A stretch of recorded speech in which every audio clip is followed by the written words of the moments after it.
Urban farming is getting a high-tech upgrade at Luneta Park, where modern greenhouse systems are helping make food production smarter, more efficient, and accessible in the heart of Manila.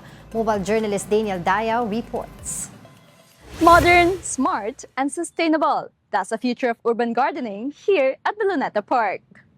From leafy vegetables to herbs and even Japanese muskmelons, the redeveloped Luneta Urban Garden is showing how produce can be grown, even in the heart of the city, with the help of modern farming technologies. So yung nandun sa loob ng greenhouse natin is yung Dutch bucket technology.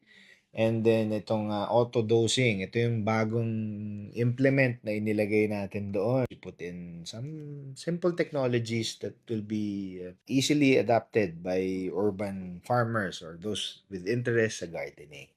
Relaunching just this year, the garden's greenhouse uses an automatic dosing system that helps regulate the water supply and nutrients needed by the plants, reducing the need for constant manual monitoring. Ito po ay autodoser. Siya na po yung automatic na magtitimpla ng nutrient sa tangke na ibibigay sa halaman para less na po yung 1 hour na makukonsume. Connected na rin po siya sa phone. Pwede nyo po siyang ma-control through dashcam.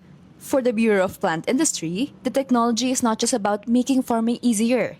It's also encouraging younger people to take interest in agriculture. Baka kasi mga kabataan natin ngayon, ayaw na nilang magdukal ng lupa. So we have soilless farming. We have, yun nga, yung auto-dosing technology. Ayaw nilang magdilig ng 3 or 2 times a day. So we can have sensors that can sense kung kailangan ng diligan ng halaman o kailangan ng lagyan ng fertilizer. So, But beyond attracting a new generation of farmers, the project also supports a bigger goal, strengthening food security. ang basic principle is to have food production systems sa smallest unit ng ating which is the barangay.